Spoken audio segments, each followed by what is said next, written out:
అటన్నీ వెళ్ళాలి ఇటన్నా రావాలి. నమస్తే భాషా గారు. నమస్తే సార్, బాగున్నారు? బాగున్నాం సార్. ఏం చేంజర్ మూవీకి వచ్చారనమాట మీరు కూడా. చెప్పండి సార్, ఎలా ఉన్నారు? గేమ్ చేంజర్ మూవీ రమేష్ గారు షూట్ జరుగుతుంది. మన మెగా మూవీ అసోసియేషన్ నుంచి దాదాపు కొంతమంది అటెండ్ అయ్యారు. అవును సార్.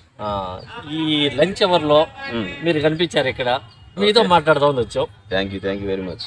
చెప్పండి, మనం కూడా త్వరలో ఒక మూవీ చేయబోతున్నాం. Congratulation sir.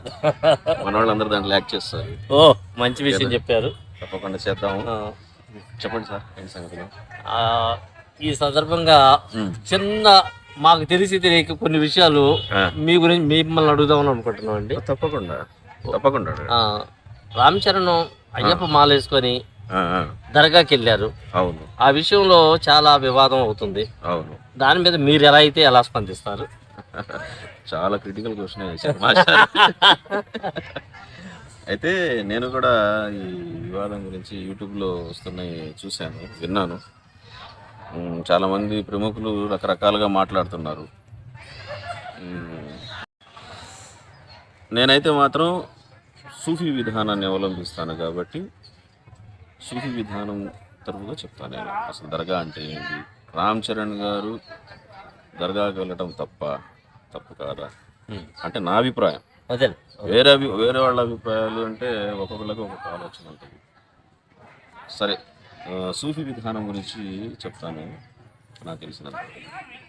ముందుల మనం మా గురువు గారిని నేను నమస్కరించుకోవాలి కాబట్టి, అస్సలాతు వస్సలాము అలైకా యా పీర్ హజరత్ మీరా గఫూర్ షా ఖాద్రి అస్కరీ సర్కార్ అల్ మదద్. సూఫీ విధానం అంటే మాస్టారు, ఎప్పుడైతే ఈ మానవుడు భూమి మీదకి వచ్చాడో అప్పటి నుంచి ఈ విధానం ఉంది. అంటే భగవంతుణ్ణి ఆరాధించే విధానాల్లో సూఫీ విధానం ప్రధానం. ఎట్లా అంటే సపోజ్ ఇప్పుడు మన సనాతన ధర్మానికి సంబంధించిన మన బ్రదర్స్ హిందూ బాయ్స్ వాళ్ళు ఏం చేస్తారు, భగవంతుడిని ఆరాధించాలంటే ఒక గుడికి వెళ్తారు. అవును. ఇప్పుడు మన క్రిస్టియన్ బ్రదర్స్ ఉన్నారు, వారు ఏం చేస్తారంటే చర్చికి వెళ్తారు. అంటే నేను పుట్టడం ముస్లిం కానీ పుట్టాను. ముస్లిం అంటే అర్థం కూడా నేను తర్వాత మీకు చెప్తాను. అయితే ముస్లిమ్స్ ఆరాధించడానికి మస్జిద్కి వెళ్తారు. అవునా? మీరు గుడికి వెళ్ళినా, వారు చర్చికి వెళ్ళినా, మేము మస్జిద్కి వెళ్ళినా, ఇవన్నీ మానవత నిర్మితాలే. అవునా? కానీ భగవంతుడు తనను ఆరాధించడానికి ఒక ఆలయాన్ని నిర్మించాడు. అది బాగా ఆలోచిస్తే కానీ అర్థం కాదు. అదే మానవ శరీరం. భగవంతుడి యొక్క నిజమైన ఆలయం ఈ మానవ శరీరం. ఈ సూఫీ విధానంలో ఇది ఒక పార్ట్. ఏంది ఆ విధానం అంటే ధ్యానం చేయటమే అసలైన అది తెలిసిందే. కాకపోతే ఏంటంటే దాన్ని పెద్ద పట్టించుకోరు ఎవరు కూడా. ఆయన పత్రిజీ గారు ఉన్నారు, తెలుసు. ఆయన ఏమన్నారంటే వారు కూడా ఈ సూఫీ విధానమే మీ వాళ్ళు కాబట్టి వాళ్ళు ఏ విధంగా చెప్పారో నాకైతే తెలియదు. కానీ ఒక యోగులు కానివ్వండి, ఎవరైనా కానివ్వండి, మా తెలిసినంత మేము సూఫీ విధానాన్ని పాటిస్తున్నారు వాళ్ళని అనుకుంటాం. మేము పెట్టుకున్న ఇది దాంట్లో శ్వాస మీద ధ్యాస, శ్వాస ద్వారానే భగవంతుడిని ఆరాధించాలి. ఇంకా కొన్ని ప్రక్రియలు ఉంటాయి దాంట్లో శ్వాస మీద చేసేటప్పుడు. అది మన గురువు గారి ఆధ్వర్యంలో చేస్తాం కాబట్టి మేము మా విధానాన్ని మేము అనుసరిస్తూ ఉంటాం. అయితే ఇక్కడ విషయం వచ్చేసి దర్గాకు రామ్ చరణ్ గారు వెళ్ళటమా కరెక్టా కాదా అన్న దాని మీద వివాదం నడుస్తుంది. కాబట్టి చెప్పాను, సూఫీ విధానంలో శ్వాస మీద ధ్యానం మాత్రమే మాకు ఉంది అని. కాకపోతే మా ముస్లిం సోదరుల్లో కూడా చాలామందికి ఈ విధానం తెలియదు. అంత ముందర ఉండేది, పట్టించుకోలేదు, లేదంటారు, ఏదేదో చెప్తా ఉంటారు. ఎవరికి నచ్చిన దీంట్లో వాళ్ళు భగవంతుని ఆరాధించుకుంటారు. నేనైతే మాత్రం 5 పూట్ల నమాజ్ చేసినా కూడా మా గురువు గారు తెలిపిన ఈ సూఫీ విధానాన్ని అయితే నేను పాటిస్తాను. ఈ సూఫీ విధానంలో ఏమవుతుంది అంటే కళ్ళు మూసుకొని భగవంతుని ధ్యానం చేస్తూ ఉంటాం. శ్వాస తీసుకుంటాం, శ్వాస వదులుతూ ఉంటాం. ఈ శ్వాస తీసుకొని శ్వాస వదిలే క్రమంలో, ఈ విధమైన సాధన చేసే క్రమంలో ఇప్పుడు స్టార్టింగ్ చేసేవాళ్ళు కొంతసేపు చేయగలుగుతారు, ఒక 10 నిమిషాలు 15 నిమిషాలు. ఇంకా సాధన చేసేవాళ్ళు ఒక అరగంట చేస్తారు, ఇంకా సాధన చేసేవాళ్ళు 24 గంటలు చేస్తారు. కొన్ని విధానాలు గురువుగారి ఆధ్వర్యంలో, అంటే వారు కూడా ఈ విధానాన్ని అవలంబించారు. తర్వాతి తరంలో కూడా భగవంతుని ఆరాధించే విధానం రావాలి కాబట్టి వాళ్ళు శిష్యులను ఏర్పరచుకొని ఆ శిష్యులకు కూడా ఈ విధానాన్ని నేర్పిస్తుంటారు. ఈ విధంగా సాధన చేసే క్రమంలో ఒకానొక స్థితి వస్తుంది, అదే భగవంతుడిలో లయమయ్యే స్థితి. ఆ స్థితికి వచ్చినప్పుడు వారికి బాహ్య ప్రపంచంతో పని లేదు, సంపూర్ణులు అవుతారు, పరిపూర్ణులు అవుతారు. అదేవిధంగా మన సనాతన ధర్మంలోకి వచ్చేసరికి వీరున్నారు, మన పోతులూరి వీరబ్రహ్మేంద్ర స్వామి వారు కావచ్చు, లేకపోతే రాఘవేంద్ర స్వామి వారు కావచ్చు, ఇంకా కొంతమంది ఉన్నారు. వారు కూడా ఈ విధంగానే సాధన చేసి భగవంతుని లయం చేసుకొని బాహ్య ప్రపంచంతో ఇంకా పని లేదు కాబట్టి వాళ్ళు జీవ సమాధి అయ్యారు. నాకు తెలిసినంత వరకు పవిత్రంగా జీవ సమాధి అయ్యారు. వాస్తవానికి సమాధి అనకూడదు, సమాధి స్థితే అది. భగవంతుడిలో లయం అవటం అంటే సమాధి స్థితే. బట్ ఏంటంటే వారు బ్రతికే ఉన్నారు, భగవంతుని ధ్యానంలో ఉన్నారు కాబట్టి దీనిని దర్గా అంటే తెరచాటుకు వెళ్ళటం. అంటే బాహ్యంగా మానవులు ఎవరితో కూడా సంబంధం లేకుండా తెరచాటుకు వెళ్ళి వాళ్ళు భగవంతుల్లో నయమై వాళ్ళు ధ్యానించుకోవటం. ఆ ధ్యానించుకోవటం ద్వారా వాళ్ళలో కొంత పవర్ అనేది వస్తుంది ఆటోమేటిక్గా.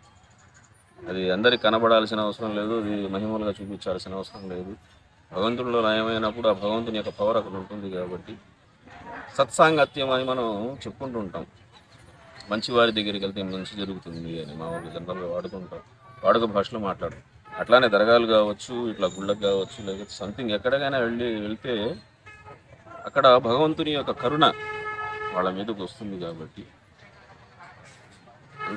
అదంతా పవిత్రమైన స్థలాలు కాబట్టి, దర్గా అనేది కూడా పవిత్రమైన స్థలమే కాబట్టి అక్కడ రామ్ చరణ్ గారు వెళ్ళొచ్చు, నా అభిప్రాయం. అందులో ఎటువంటి తప్పు లేదు. దర్గా అంటే ఇప్పుడు సజీవ సమాధి, సజీవ సమాధి. వాళ్ళు సాధన చేస్తూ వాళ్ళు తెరచాటుకు వెళ్ళారు, భగవంతుల్లో లయమయ్యారు కాబట్టి. ఇక్కడ దీంట్లో హిందువులని, ముస్లింలని, క్రిస్టియన్స్ అని ఏమీ ఉండదు. భగవంతుని ధ్యానించడం మెయిన్ కాన్సెప్ట్ అదే.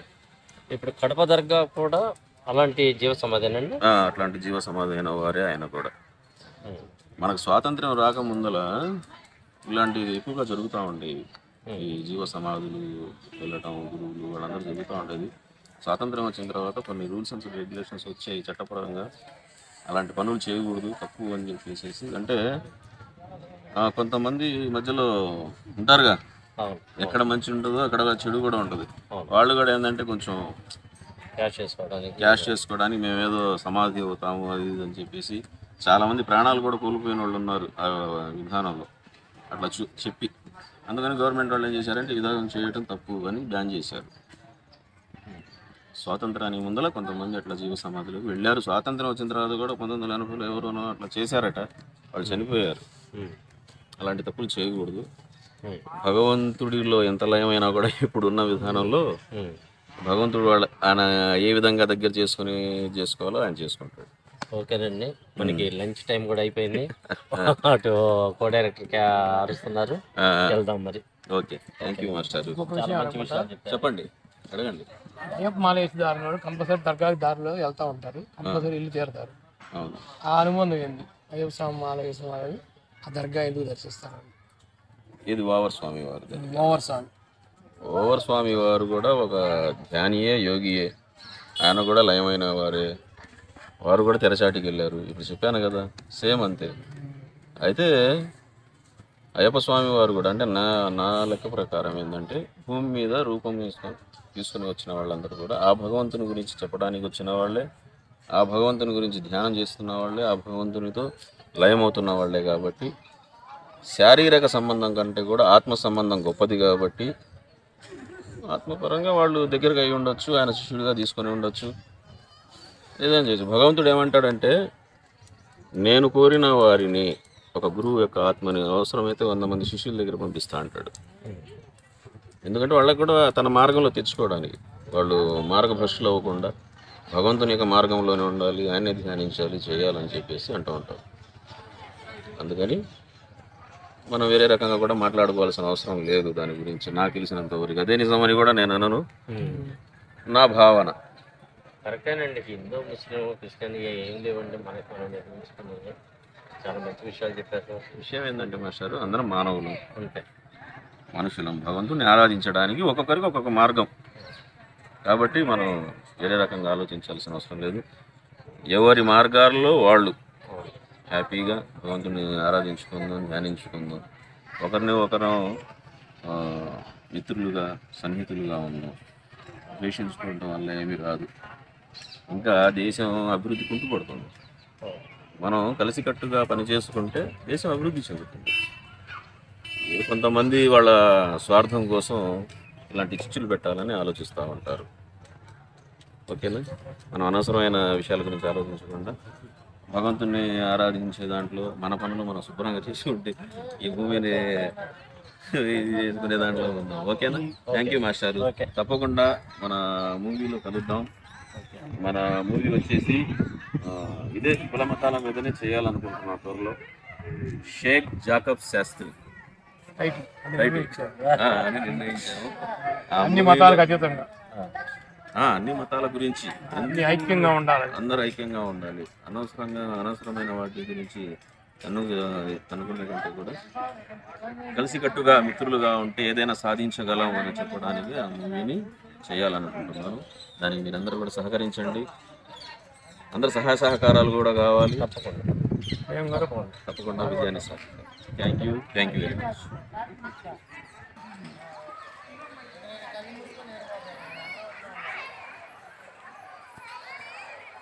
జై హింద్, జై భారత్.